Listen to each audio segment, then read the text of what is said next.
अस्सलामुअलैकुम। उम्मीद करता हूँ आप सब खैरियत से होंगे। एक्सेल टिप्स की आज की इस वीडियो में हम ये सीखेंगे कि किस तरह वर्कशीट में मौजूद किसी भी सेल पे ज़ीरो या कोई और वैल्यू अगर हम एंटर करें और ये चाहें कि वहाँ पे हमारा कोई भी रिक्वायर्ड टेक्स्ट डिस्प्ले हो जाए। इसके अलावा हम ये सीखेंगे कि अपनी शीट के अंदर रहते हुए नंबर फॉर्मेटिंग के ज़रिए मुख्तलिफ़ किस्म की वैल्यूज़ को डिफरेंट कलर्स में कैसे डिस्प्ले किया जा सकता है कंडीशंस की बेस पे। कंडीशनल फॉर्मेटिंग की बात नहीं कर रहा है यहाँ पे, बल्कि हम नंबर फॉर्मेटिंग का ऑप्शन यूज़ करेंगे। इसके अलावा हम ये सीखेंगे कि किस तरह से एक्सेल में वर्कशीट के अंदर किसी भी सेल में कोई सिंबल कैसे टाइप किया जा सकता है। जैसे नॉर्मली इंसर्ट का ऑप्शन होता है, इंसर्ट की जगह हम टाइप करेंगे। तो चलिए शुरू करते हैं पहली टिप के साथ कि कैसे हम ज़ीरो टाइप करें और टेक्स्ट डिस्प्ले हो। ये उमूमन उस वक्त ऑप्शन हमें इस्तेमाल करना पड़ता है जब किसी शीट में हम बहुत सारी कैलकुलेशंस कर रहे हों और डिजिट्स की जगह हम चाह रहे हों कि वहाँ पे नॉट अवेलेबल लिखा हुआ है या नील लिखा हुआ है या कोई भी ऐसा हमारी रिक्वायरमेंट के मुताबिक टेक्स्ट। तो उसके लिए फिर हम इस किस्म का ऑप्शन इस्तेमाल करना पड़ता है नंबर फॉर्मेटिंग के ज़रिए।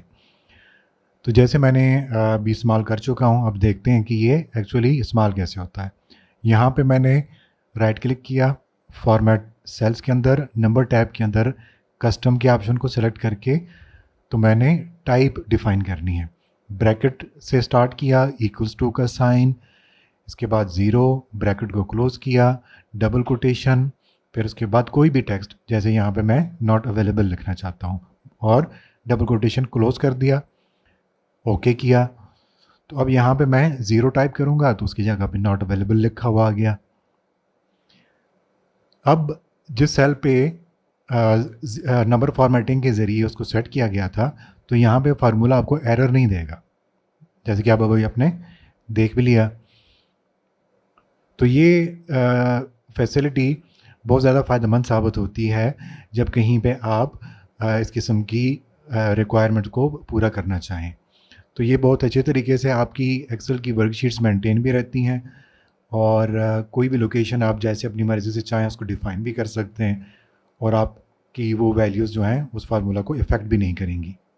एक्सेल टिप्स की दूसरे ऑप्शन में हम अपनी वर्कशीट में मौजूद मुख्तलिफ़ वैल्यूज़ के ऊपर कलर स्कीम की इम्प्लीमेंटेशन सीखेंगे कि किस तरह से डिफरेंट वैल्यूज़ के ऊपर कलर्स को अप्लाई किया जाएगा। तो ये बात आप देख लें कि ये जो कलर्स अभी शो हो रहे हैं जिस पैनल पे, इस तरह से कलर्स अप्लाई नहीं किए गए, बल्कि नंबर फॉर्मेटिंग का इस्तेमाल करके कलर्स को अप्लाई किया गया है। यानी उसी तरह से राइट क्लिक, फॉर्मेट सेल, फिर नंबर टैब में कस्टम के ज़रिए डिफ़ाइन की है जो उसकी टाइप है। तो इस तरह से हम अपनी वर्कशीट के ऊपर मौजूद मुख्तलिफ़ वैल्यूज़ को अपनी रिक्वायरमेंट के मुताबिक मुख्तलिफ़ कलर स्कीम्स अप्लाई कर सकते हैं। चलिए देखते हैं। तो सबसे पहले जो ऑलरेडी कलर स्कीम अप्लाई है उसको मैं रिमूव करता हूँ इसी तरह क्लियर करके। तो आप देख रहे हैं कि यहाँ पे अभी एक्चुअल वैल्यूज़ आपके सामने शो हो रही हैं। पॉजिटिव नंबर्स हैं, नेगेटिव हैं, ज़ीरो और टेक्स्ट लिखा हुआ आ रहा है। सेलेक्ट करके राइट क्लिक किया, फॉर्मेट सेल्स में गए, नंबर के टैब में सबसे नीचे कस्टम और फिर यहाँ पे अभी हमने टाइप डिफ़ाइन करनी है। यहाँ पे हमने ब्रैकेट से स्टार्ट किया, ब्लैक लिखा, ब्रैकेट क्लोज़ कर दिया, फिर सेमीकोलन, फिर ब्रैकेट स्टार्ट किया, रेड लिखा, ब्रैकेट क्लोज़ किया, सेमीकोलन, फिर ब्लू का कलर, उसी तरह ब्रैकेट्स के अंदर, फिर आखिर में सेमीकोलन, फिर ब्रैकेट स्टार्ट किया और लास्ट में मैजेंटा का कलर और ब्रैकेट क्लोज़ कर दिया। तो ये चार कलर्स आपके यहाँ पे डिफ़ाइन हो गए। ओके कर दिया तो वो कलर्स वैल्यूज़ के मुताबिक अप्लाई हो गए हैं, जैसे कि पहले स्टार्ट में हमने देखा था। तो इसका साइज़ और अपीयरेंस जो है वो उसी तरह से मैं करने लगा हूँ जैसे कि इस ऑप्शन की स्टार्ट में था।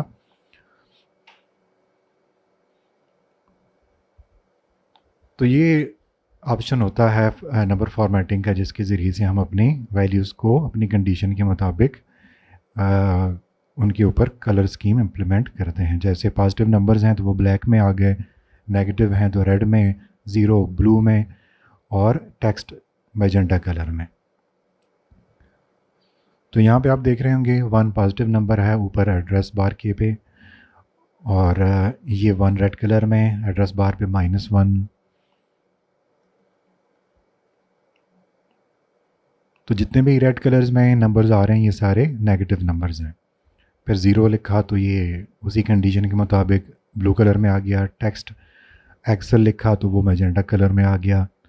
तो इनकी एक्चुअल वैल्यूज़ आप ऊपर एड्रेस बार पे भी देख सकते हैं।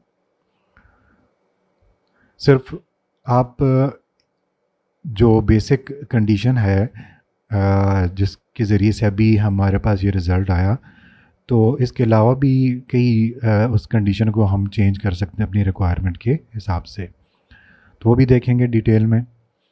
अभी आप देख रहे हैं कि मैं डिफरेंट वैल्यूज़ चेंज कर रहा हूँ, तो उसी तरह से उनके कलर्स जो हैं वो चेंज हो रहे हैं अकॉर्डिंगली, जैसे कि हमने वहाँ पे नंबर फॉर्मेटिंग में टाइप डिफ़ाइन की हुई थी। यहाँ पे जैसे टेक्स्ट लिखा तो वो मैजेंटा कलर में आ गया, क्योंकि वहाँ पे इसको हमने मैजेंटा कलर पे डिफ़ाइन किया था। अब जो नंबर फॉर्मेटिंग में हमने जो टाइप डिफ़ाइन की थी, तो उसके कॉन्टेक्स्ट को भी समझने की ज़रूरत है। नंबर फॉर्मेट्स ऑब्वियसली वहाँ पे इस्तेमाल हुआ, और ये वाली लाइन हमने वहाँ पे टाइप की थी। ब्लैक कलर, फिर रेड कलर, ब्लू, मैजेंटा, ये सारे कलर्स लाजमन आपने ब्रैकेट्स के अंदर लिखने हैं, जैसे कि मैंने वहाँ पे लिखे थे। तो ये सिंटैक्स है बेसिकली पॉजिटिव, नेगेटिव, ज़ीरो और टेक्स्ट। तो सबसे पहले जो पॉजिटिव नंबर होगा तो उसके लिए हम चाहते हैं कि वो ब्लैक कलर में डिस्प्ले हो। फिर नेगेटिव नंबर जो हों वो रेड कलर में शो हों, जहाँ पे ज़ीरो लिखा जाए वो ब्लू कलर में हो, और जहाँ पे टेक्स्ट लिखा जाए तो वो मैजेंटा कलर में शो होना चाहिए। तो ये बेसिक लॉजिक है इस सारी कलर स्कीम के पीछे, जो आप अपनी वर्कशीट में अप्लाई कर सकते हैं अपनी रिक्वायरमेंट के मुताबिक। इसके अलावा भी और बहुत सारे कलर्स हैं, वो देखेंगे हम डिटेल में। इसके साथ हम कुछ और फैसिलिटीज़ भी उससे ले सकते हैं, जैसे कि अभी मैं दोबारा जा रहा हूँ उसी टाइप के ऊपर। तो यहाँ पे जर्नल लिखा हुआ आ रहा है, तो ये जब आप अपना टाइप डिफ़ाइन करते हैं तो वो उसको जर्नल की कैटेगरी में ले आता है एक्सेल बजाते खुद। तो अभी हम इसमें कुछ चेंजिंग करने लगे हैं, तो उसके लिए मैं क्या करूँगा कि जो जर्नल रखा हुआ है यहाँ पे वो मैंने डिलीट कर दिया। उसकी जगह मैंने लिख दिया 0.00। इसका जो इम्पेक्ट होगा वैल्यूज़ पे वो देख लेंगे बाद में कि क्या इम्पेक्ट पड़ता है उस पर।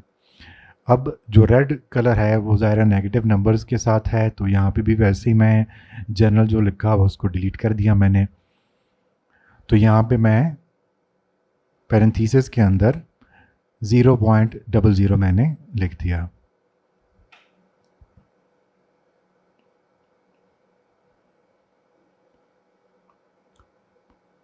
ये सारा कंप्लीट करके अब इसका इम्पैक्ट देखते हैं क्या पड़ता है। ओके करेंगे अब। तो ये आपने देखा कि जो पॉजिटिव नंबर्स थे उनके साथ डेसिमल के बाद 2 डिजिट्स शो हो रहे हैं, जैसे कि वहाँ पे हमने डिफ़ाइन किया था।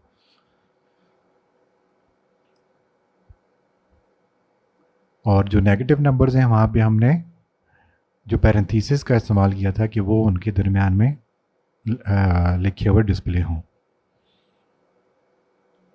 तो इस तरह से मज़ीद क्लियर हो जाता है कि जी जो पैरेंथेसिस के अंदर या नेगेटिव के साइन के साथ जो नंबर्स होते हैं वो ऑब्वियसली नेगेटिव होते हैं। तो हम दोबारा उसी टाइप को थोड़ा सा चेंज करेंगे, जो कि नेगेटिव नंबर्स के मतलब जब जैसे मैंने अभी बात की थी, पैरेंथेसिस को ख़त्म करके मैंने सिर्फ नेगेटिव का साइन, माइनस का साइन वहाँ पे टाइप कर दिया, ओके किया। तो अब देखें कि उसकी जगह पे नेगेटिव का साइन आ गया।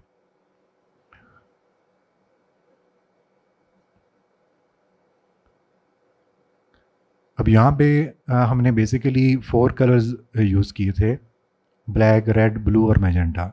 इसके साथ आप टोटल 8 कलर्स का इस्तेमाल कर सकते हैं। पहले ब्लैक, फिर सेकंड पे वाइट, यहाँ मैंने अप्लाई किया हुआ है। तो वाइट था ऑब्वियसली, इसलिए वो नज़र नहीं आ रहा था, इसलिए मैंने इसको हाईलाइट किया। तो वापस उसको अपनी पहले वाली उसमें ले आया, red, green, blue, yellow, magenta, और ये जो 8 कलर्स हैं इनको आप वहाँ पे इस्तेमाल कर सकते हैं, पॉजिटिव नंबर्स के लिए भी, नेगेटिव के लिए भी, ज़ीरोज़ के लिए भी और टेक्स्ट के लिए भी। जहाँ भी आप जो कलर भी आपको बेहतर महसूस हो उसको आप कर सकते हैं। ये टोटल 8 कलर्स हैं।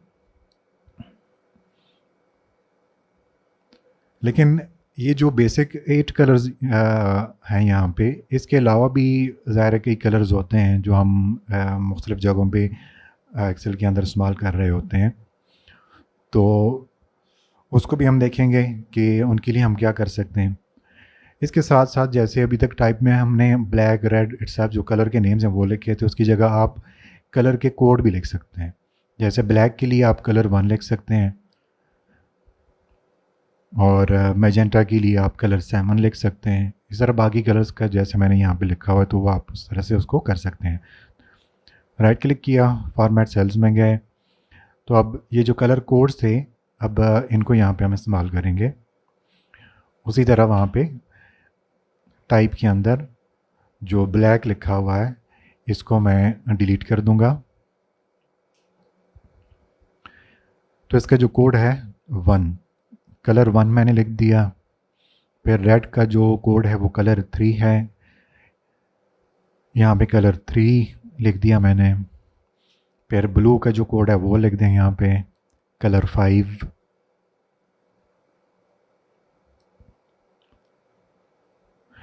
फिर मैजेंटा का जो कोड है कलर 7 वो यहाँ पे लिख देंगे।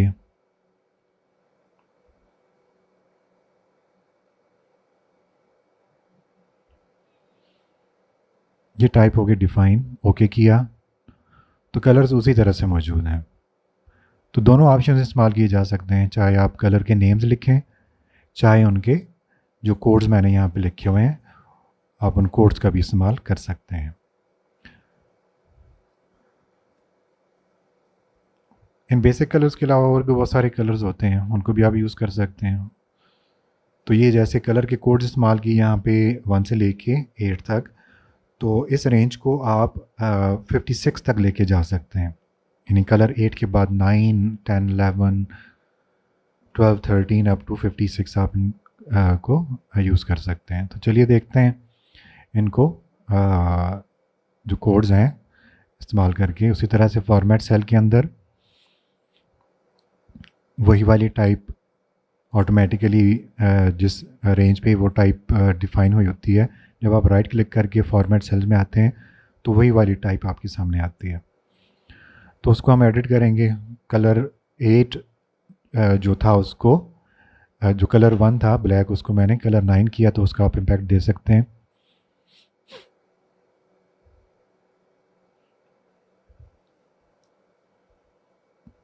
अब मैं ये कुछ और कलर कोड्स का इस्तेमाल करता हूँ। कलर 15 ब्लैक की जगह पे, कलर 21, फिर कलर का दूसरा कोई कोड दे देते हैं, यहाँ पे 50 कर दिया।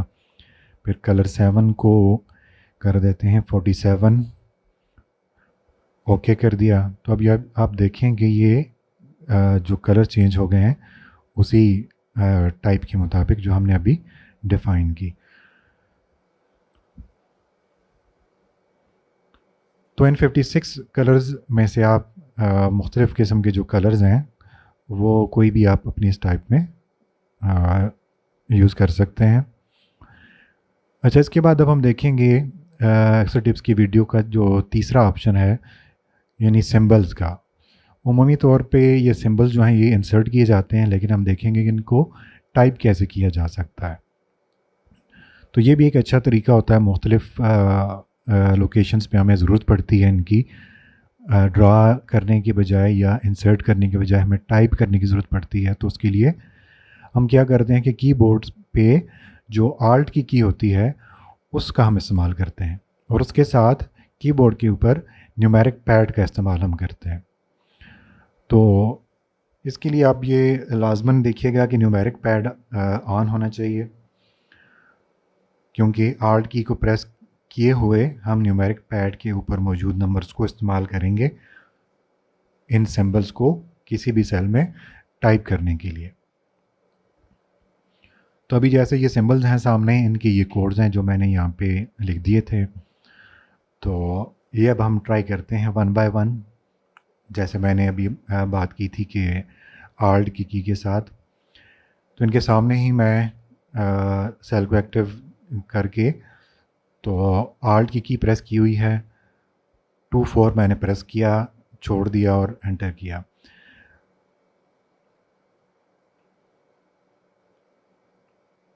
यहाँ पे भी आल्ट की प्रेस करके 2 6 प्रेस किया न्यूमेरिक पैड से। इसके साथ आप कोई टेक्स्ट भी लिख सकते हैं। फिर आल्ट 27 और आल्ट को फिर रिलीज़ कर देंगे, तो उसी के बाद वो सिंबल अपीयर हो जाएगा। तो जब भी आपको कोई सिंबल टाइप करना हो, आपने आल्ट की प्रेस करनी है, जो उसका कोड हो न्यूमेरिक पैड से वो कोड टाइप करना है आल्ट की प्रेस किए हुए। फिर आल्ट की जो आप जैसे ही छोड़ेंगे तो सेल के ऊपर वो सिंबल अपीयर हो जाएगा। इसके अलावा भी कई सिंबल्स होते हैं, उनको भी आप अगर कहीं पे यूज़ करना चाहें तो वो आप कर सकते हैं। न्यूमेरिक पैड के ऊपर जो डिफरेंट नंबर्स हैं उनको कम्बिनेशन के तौर पे आप इस्तेमाल कर सकते हैं। जैसे यहाँ पे अभी मैंने इस्तेमाल किए, तो 1 से लेके यहाँ तक 16 तक देख लें आप।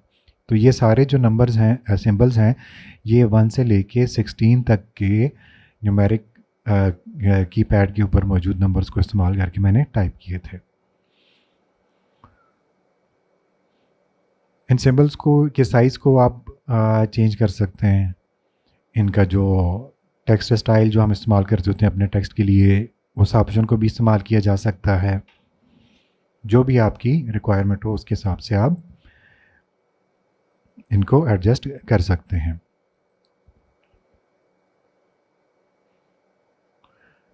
आखिर में मैं आपको एक और बड़ी अच्छी टिप बताता चलूँ कि जब कोई भी फार्मूला यूज़ किया जाता है कहीं पे, तो उसके साथ आप अपने जो कमेंट्स हैं वो भी लिख सकते हैं फार्मूला के अंदर, और वो कमेंट्स उस फार्मूला को डिस्टर्ब नहीं करेंगे। जैसे अभी मैं यहाँ पे सम का फार्मूला इस्तेमाल कर रहा हूँ, तो वो करके उसके बाद प्लस n लिखा और ब्रैकेट्स के अंदर मैंने डिफ़ाइन कर दिया उस फार्मूला को कि ये फार्मूला करेगा क्या। तो ये ऐसी सूरत में आप इस्तेमाल कर सकते हैं कि जब आप किसी जगह पे कोई फार्मूलाज इस्तेमाल कर रहे हैं और किसी से आपने शेयर करना हो, तो वो उसको आप डिफ़ाइन कर देते हैं कि भाई ये फार्मूला असल में करेगा क्या, इसकी लॉजिक क्या है, या कोई भी आपकी जो रिक्वायरमेंट हो आप उसके साथ उसको लिख सकते हैं इस तरह से। तो ये ऑप्शन आपका जो है, इसके ज़रिए से आप भी अपने फार्मूलाज को मज़ीद बेहतर तरीके से प्रेजेंट कर सकते हैं। वो आपकी वैल्यूज़ को डिस्टर्ब नहीं करता। अच्छा, यहाँ पे मैं आपको एक और चीज़ बताता चलूँ कि जो सिंबल्स मैंने टाइप किए थे यहाँ पे और उनके आगे जो डिजिट कोड्स दिए हैं वो 16 तक हैं। तो 16 के आगे भी आप इस्तेमाल कर सकते हैं, यानी 1 7 1 8 जो भी आप चाहें न्यूमेरिक पैड पे। तो आप खुद चेक कर लीजिएगा कि उनके अगेंस्ट कौन से सिंबल्स आ रहे होते हैं। इसके अलावा जो यहाँ पे हमने जो काम किया था, इसको भी आप देख लें कि अगर ये टाइप हमें डिलीट करनी हो तो वो कैसे। इस रेंज को सिलेक्ट करके भी उसको डिलीट किया जा सकता है, किसी एक सेल को भी सिलेक्ट करके उस टाइप को डिलीट किया जा सकता है, या कहीं बाहर जहाँ पे हमने उसको अप्लाई ही नहीं किया वहाँ से भी हम कर सकते हैं। राइट क्लिक किया, फॉर्मेट सेल कस्टम के अंदर, तो यहाँ पे ऑटोमेटिकली शो नहीं हो रही। ऑब्वियसली यहाँ पे हमने तो इस्तेमाल ही नहीं किया था इसको, इसलिए यहाँ पे लिस्ट पे शो नहीं हो रहा है। तो आपको खुद चेक करना पड़ेगा यहाँ पे। तो ये देखते हैं, ये वाली टाइप हमने डिफ़ाइन की थी इस रेंज के लिए। तो इसको यहाँ से आप डिलीट कर सकते हैं, लेकिन इसमें आप ये याद रखिएगा कि जैसे हम ये टाइप डिलीट करेंगे तो ये जहाँ जहाँ पे भी इम्प्लीमेंट हुई होगी, चाहे इस वर्कशीट पे, इस रेंज पे, या इस रेंज से बाहर कहीं पे भी, तो वो फॉर्मेटिंग क्लियर हो जानी है और अनडू भी नहीं होगी। उसको आपने दोबारा से टाइप करना होगा अगर आपको वो कभी भी नेक्स्ट टाइम अगर ज़रूरत पड़ती है उसकी, जैसे हमने पहले टाइप किया था तो उस तरह से आपको दोबारा टाइप करना पड़ेगा यहाँ पे। तो ये अभी मैं डिलीट करूँगा तो उसका इम्पैक्ट आप देख लीजिए और देखें सारा जो फॉर्मेटिंग की थी वो सारी क्लियर हो गई। ओके कर दें। आपका बहुत शुक्रिया और उम्मीद करता हूँ आपको मेरी ये वीडियो पसंद आई होगी। इस तरह की मज़ीद इन्फॉर्मेटिव वीडियोस देखने के लिए मेरे चैनल को सब्सक्राइब कीजिए और बेल आइकन को प्रेस करके ऑल के बटन को प्रेस कीजिए ताकि आपको हर आने वाली वीडियो का नोटिफिकेशन मिल सके।